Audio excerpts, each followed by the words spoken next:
मित्रांनो, लग्नानंतर होईलच प्रेम या मालिकेच्या आजच्या भागामध्ये वसू ही रम्याजवळ येते आणि तिला रागातच म्हणते की उठ. त्यावेळी काय झालं ग आई, तू अशी का वागतेस माझ्याबरोबर, असं आता रम्या विचारते. मग आता वसू म्हणते, मला डॉक्टरांनी सगळं काही सांगितलंय, कारण तू फक्त 5-7 गोळ्या खाल्ल्या होत्या, तुला काहीही झालं नव्हतं, असं रागातच आता वसू म्हणते. त्यावेळी आता रम्याला धक्का बसतो. ती आता काहीच बोलत नाही, एकदम शांत शांत असते. पुढे आता वसू म्हणते की अगं, तू ज्याच्यासाठी हे सगळं काही केलं होतं ना, तो तुला एकटीला टाकून गेला सुद्धा त्याच्या लग्नासाठी तिकडे गावी, असं म्हणून आता ती सत्य सांगते. तेव्हा आता तिला खूप मोठा धक्का बसतो आणि रम्या आता जोराजोरात पार्थ पार्थ असं आरडोरडू लागते. रम्या आता खूप चिडलेली असते, ती सामान अस्ताव्यस्त फेकू लागते. त्यावेळी आता वसू म्हणते, स्वतःला आवर आता आणि काय करायचं ना ते आता जरा सुचव पुढे. मग आता काय करायचे आई नक्की, असं रम्या विचारते. वसू सांगते, आपण स्वतःला त्रास करून न घेता ज्याच्यामुळे आपल्याला त्रास झालाय ना, त्याच व्यक्तीला आपण त्रास द्यायचा.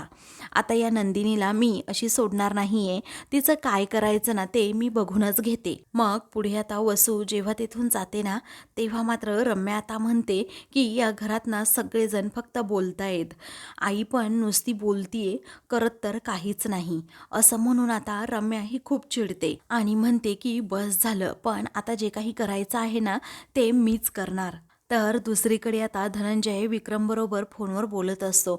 तेव्हा आता धनंजय म्हणतो की अरे विक्रम, आपण आपल्या मुलांचं लग्न हे शहरात लावत नाही आहोत, गावात लावत आहोत. कारण गावामध्ये कसं रीतिरिवाज असतात, संस्कृती असतात, काही कुळाचार असतात. आता अंधार पडेपर्यंत आपण पोहोचलो नाही म्हणजे मिळवलं. बरं, तुम्ही आता वेळेवर पोहोचा, आम्ही पोचायलाच आलोय, असं म्हणून आता धनंजय फोन ठेवतो. त्यानंतर आता धनंजय म्हणतो, निघालेत बरं का तुमचे अहो. मग आता नंदिनी खूपच गोड लाजते. तेव्हा काही तासांतच ते पोहोचतील इकडे गावी, असं धनंजय सांगतो. नंदिनीला खूपच आनंद होतो. त्यानंतर आता काव्य म्हणते, बाबा पण तुम्ही काय म्हणालात ते अहो, म्हणजे ते कुळाचार रीतीभाती असं असतं का काही गावी? मग आता लग्न लागेपर्यंत नंदिनीताई काही पार जिजूंना पाहू शकत नाही, बरोबर ना? अहो, आता भेटणं तर सोडा, बोलू सुद्धा शकत नाही, हे असंच असतं ना बाबा? मग आता धनंजय म्हणतो, हो. तेव्हा आता नंदिनी म्हणते, मला नाही वाटत अशा काही रीतीभाती असतील म्हणून. लग्नाच्या दिवसापर्यंत बोलायचं नाही म्हटल्यानंतर हे असं कसं ग? मग आता असं म्हणून ती जरा सिरियस होते. तेव्हा सर्वजण तिची गंमत करतात. मग नंदिनी खूपच गोड लाजते आणि आपला चेहराच लपवते. त्यानंतर आरू म्हणते, बाबा पण मला या रीतीभातींना जरा ओहोरच वाटतात. त्यावेळी तुमच्या पिढीला सगळं काही ओहोरच वाटतं, असं शारदा म्हणते. काव्या म्हणते, आई अगं, आरू जे म्हणतीये ना ते करेक्ट आहे. आता ताईच्या साखरपुड्यालाच बघ ना, मामाने किती राडे केले होते, आपल्या सर्वांना किती ऑकवर्ड व्हायला लागलं होतं, तुला माहीत असेल. धनंजय म्हणतो, नाही नाही, दौलतचं बरोबर होतं, काही चुकीचं नव्हतं, कारण नंदिनीचे मामा आहेत ते, त्याचाही मानपान झालाच पाहिजे ना. मग आता काव्या म्हणते की हो बाबा, बरोबर आहे तुमचं, मानपान तर झालाच पाहिजे, पण आपण त्यांचा अपमान सुद्धा केला नव्हता ना. आता साखरपुडा आहे म्हटल्यानंतर छोट्या मोठ्या अशा गोष्टी राहूच शकतात ना. आता एवढं काय त्याच्यात, असं म्हणून आता काव्या ही सर्वांना समजावते. मग पुढे आता काव्या म्हणते, त्यात मामाचं असं म्हणणं की त्याच्या घरी जाऊन त्याला इन्व्हिटेशन का दिलं नाही. मग आता आरू म्हणते, एक्झॅक्टली, मामा इन्व्हिटेशन देण्यासाठी काय मुंबईत राहतो का, तिकडे गावाला राहतो, किती लांब आहे बरं ते. आता आरूचा सुद्धा यावर आक्षेप असतो. तेव्हा काव्या म्हणते, आपल्या माणसांनी ना आपल्यालाच समजून घेतलं पाहिजे. त्यावेळी आता शारदा म्हणते, अगं ये किती बोलतीये, इथे बोलते ते ठीक आहे, पण तिकडे गेल्यानंतर असं काही बोलायचं नाही. तुम्हाला काही माहीत नाहीये, परंतु लग्न हे रीतिरिवाज परंपरा सांभाळूनच करावं लागतं आणि सगळ्यांकडे अगदी लक्ष द्यावं लागतं. आणि या सगळ्याकडे काय फक्त गावाला खूप मानतात, आपल्याकडे काय फक्त वऱ्हाडी नाचायला येतात. इथे वऱ्हाडी येतात ना, त्यांचा मोठा थाट असतो आणि मान सुद्धा असतो. तर दुसरीकडे डॉक्टर हे आता खाली येतात. तेव्हा जीवा आता विचारतो, डॉक्टर रम्या कशी आहे? तेव्हा काही नाही, ती एकदम ओके आहे, आउट ऑफ डेंजर आहे, असं आता डॉक्टर म्हणतात. आणि मी मगाशीच वसुताईंना सांगितलं होतं त्याबद्दल, मी म्हणालो की मी घरच्यांना सांगून येतो म्हणून, परंतु आता त्यांनी तुम्हाला काही सांगितलं नाही का? तेव्हा जीवाला मोठा धक्काच बसतो. तेव्हा तो विचार करतो की वसुआत्याने आम्हाला का सांगितलं नसेल काही, कारण रम्या तर आता अगदी ठणठणीत बरी झाली आहे. आता जीवा पुढे काही विचारणार तेवढ्यातच डॉक्टरांना फोन येतो. त्यामुळे ते जरा एक्सक्यूज मी असं म्हणून बाजूला जातात. तर जीवा आता खूप टेन्शनमध्ये येतो की हे नक्की काय चाललंय वसुआत्याचं सुद्धा. मग त्यानंतर त्याच्या मनात काव्याचा सुद्धा विचार येतो. काव्याने मला खूप वेळा कॉल केले, पण तिला आता कसं सांगू की मी इथे कोणत्या परिस्थितीमध्ये होतो. मग आता दुसरीकडे धनंजय म्हणतो की लग्न म्हटल्यावर रुसवे फुगवे मान अपमान हे आलंच. आपल्याला वाटतं त्यात काय एवढीशी तर गोष्ट आहे, परंतु तसं काही नसतं. जेव्हा ती गोष्ट एवढी मोठी होते ना तेव्हा आपल्याला कळतं, असं म्हणून शारदा आणि धनंजय दोघेही जोरात हसू लागतात. त्यावेळी एवढं हसायला काय झालं असं काव्या विचारते. मग आता शकूमावशीचा किस्सा आठवला का ग तुला शारदा, असं धनंजय शारदाला विचारतो. मग आता ती म्हणते हो आठवला की, असं म्हणून ते पुन्हा हसू लागतात. त्यानंतर नंदिनी म्हणते शकूमावशीचा काय किस्सा आहे. तेव्हा आता शारदा म्हणते काही नाही ग.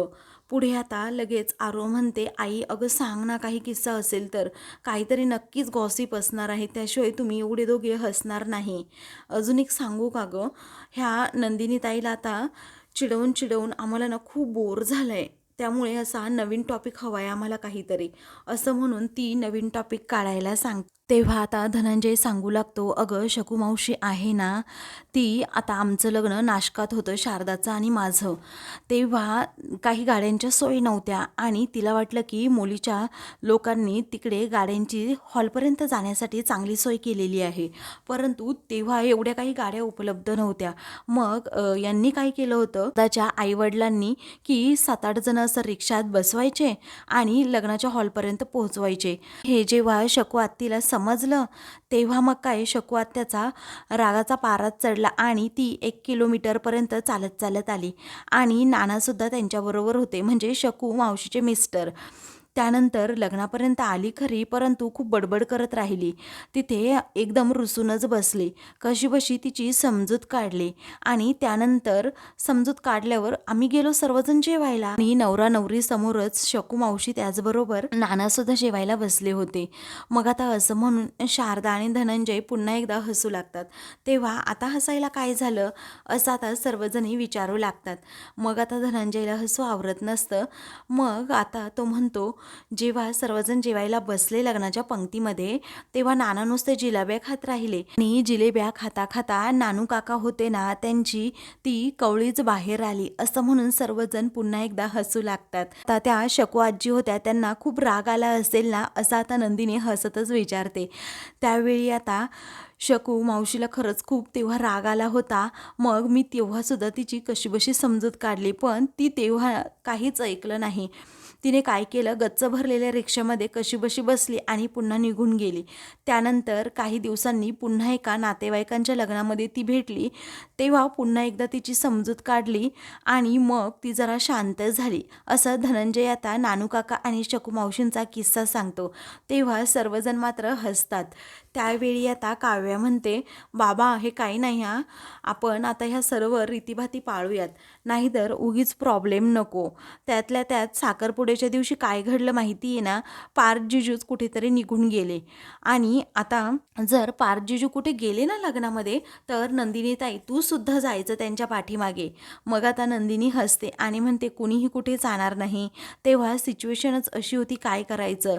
तेव्हा काव्या म्हणते हो बरं ठीक आहे. काव्या म्हणते पण नंदिनी ताई जर तू कुठे गेली तर मग लग्नाला कोण उभं राहणार. तेव्हा आरू गमतीतच म्हणते तू उभं राहायचं. त्यावेळी आता काव्या म्हणते गप्प बस, वेड्यासारखी काहीही बोलू नको. नंदिनी म्हणते आरूचं बोलणं मनावर नको घेऊ, कुणी कुठेही जाणार नाही, माझा पार्थवर पूर्णपणे विश्वास आहे. तेव्हा काव्या आता तथास्तू असं म्हणते. दुसरीकडे वसू आता रूममध्ये पाणी पित असते. तेव्हा जीवा आता तेथे जातो आणि मग नंतर तो वसू आत्याला विचारतो काय ग रम्या कुठे आहे. रम्या आता तेथे नसल्यामुळे त्याला प्रश्न पडतो कुठे गेली असेल. तेव्हा ती जरा बाथरूममध्ये आहे असं आता वसू म्हणते. त्यावेळी आता जीवा म्हणतो, म्हणजे अच्छा, पूर्णपणे रम्या बरी झाली आहे ना? तेव्हा वसूला धक्का बसतो. ती म्हणते म्हणजे? त्यावेळी आता जीवा म्हणतो, मला डॉक्टरांनी सगळं सांगितलं अगं, की रम्या आउट ऑफ डेंजर आहे आणि अगदी ठणठणीत बरीसुद्धा झाली आहे. आणि तुला हे माहीत असताना तू आम्हाला का काही सांगितलं नाहीस मग? असा प्रश्न जीवा वसूला करतो.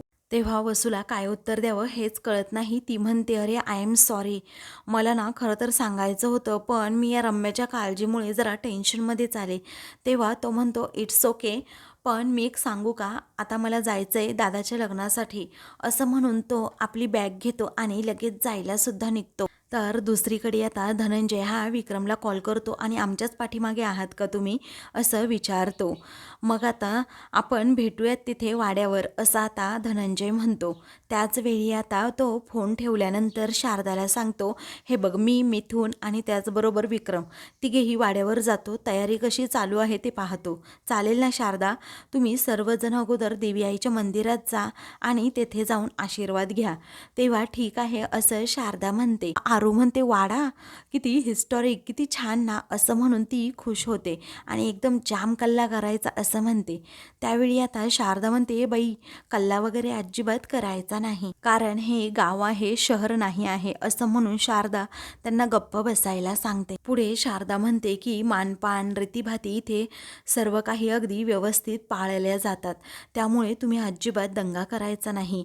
माणसं चांगली असतात ग, फक्त काही जे शिष्टाचार असतात ना ते पाळावे लागतात आणि वयाचा सुद्धा मान ठेवावाच लागतो. तेव्हा आता धनंजय म्हणतो की हा थोरा मोठ्यांचा नेहमीच मान ठेवायचा, काय काव्या, असं धनंजय तिला म्हणतो. ते काव्या म्हणते, कळलं हा बाबा, मला कळलं. थोडक्यात काय तर, जोपर्यंत आपण गावी आहोत तोपर्यंत अगदी चिडीचूप माझं तोंड असं बंद ठेवायचं, बरोबर ना? मग आता धनंजय म्हणतो, हो. हे पहा बाबा, मी तुम्हाला प्रॉमिस करते, मी कुणाबरोबर वाद घालणार नाही आणि कुणाबरोबर काही बोलणार सुद्धा नाही आणि भांडण सुद्धा करणार नाही. त्यानंतर नंदिनी विचारते, आई, आपण खूप वर्षांनी गावी आलो ना, ते सुद्धा एवढ्या छान कारणांमुळे. मग आता शारदा म्हणते, हो ना, दोन्हीही घरातलं हे पहिलंच कार्य आहे. मग आता काव्य म्हणते, हे कार्य असं धूमधडाक्यात पार पडणार आहे. तेव्हा काव्य आणि आरू या दोघीही आता लगेच सनई चौघड्यांचे असे आवाज करू लागतात. मग नंदिनी, शारदा, धनंजय हे खूप हसतात.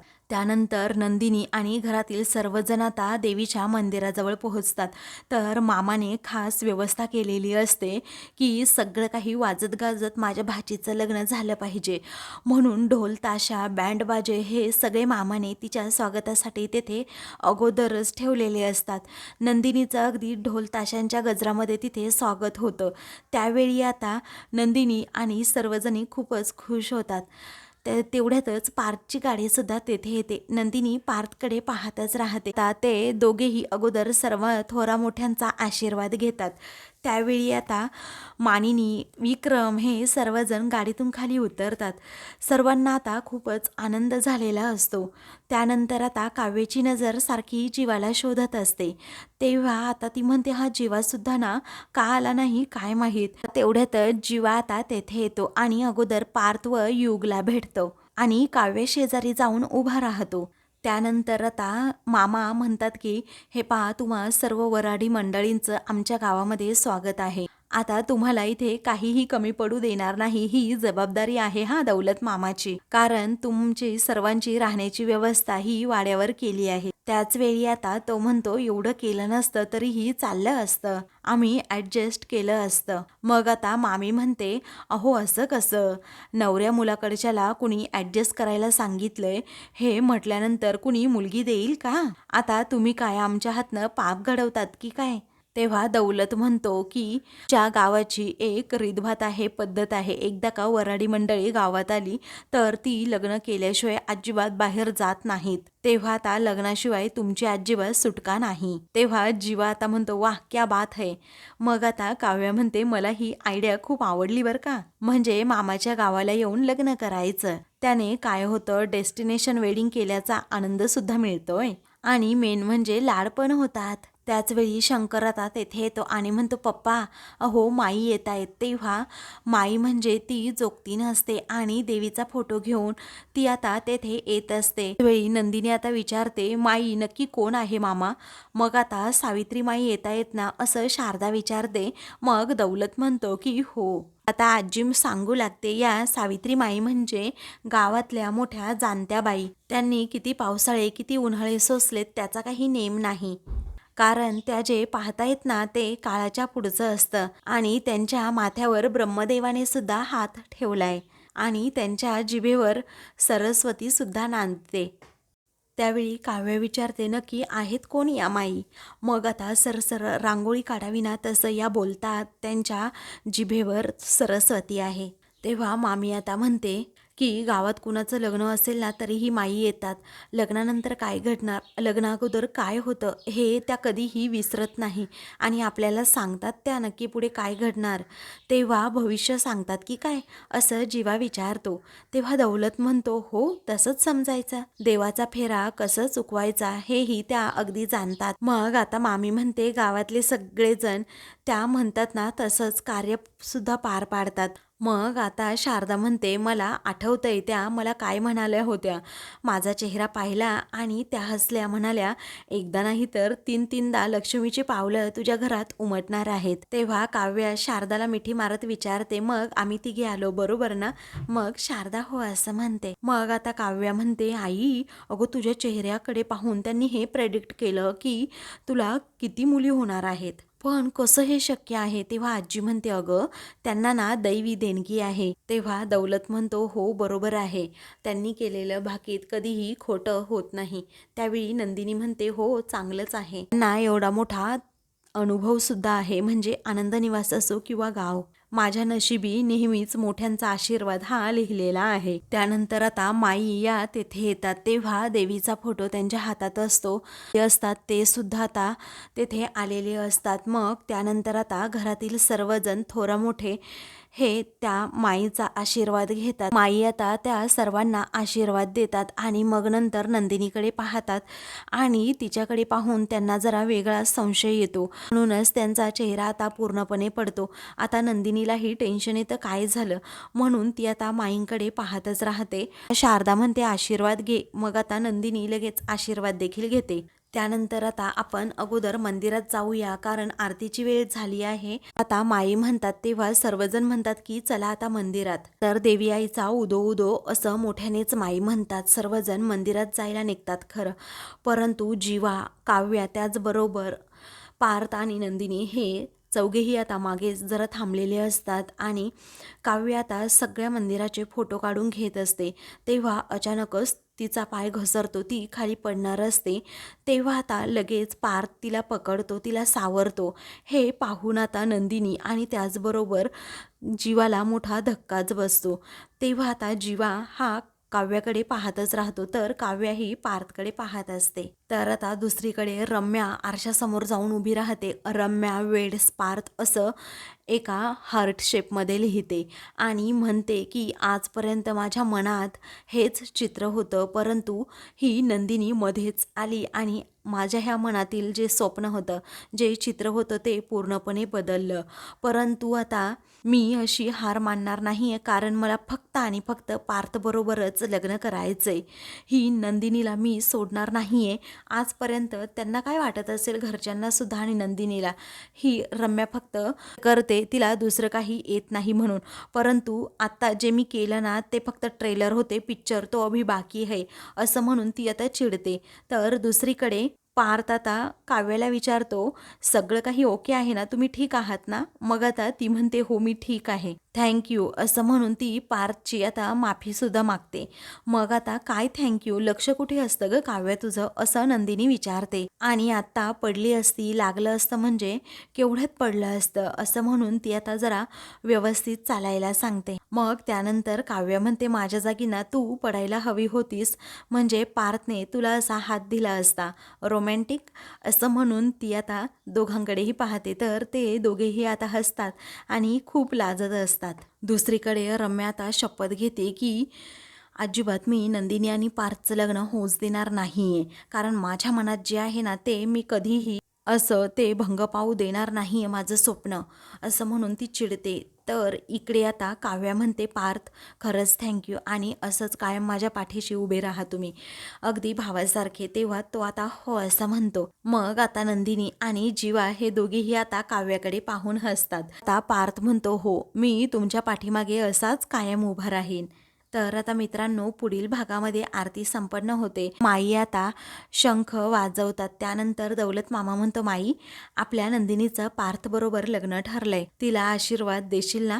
तेव्हा आशीर्वाद तर देवी आईकडूनच घ्यायचा असतो, असं आता त्या माई म्हणतात. त्यानंतर आता गुरुजी पुढे या असं म्हणून माई पुढे यायला सांगतात. तेव्हा गुरुजी पुढे येतात आणि नेमका पार्थ काहीतरी पडल्यामुळे आणि थोडा मागे गेल्यामुळे आता जीवाच पुढे येतो आणि त्याच्या हातात पानाचा विडा देत गुरुजी म्हणतात की तुमच्या दोघांचा संसार सुखाचा हो.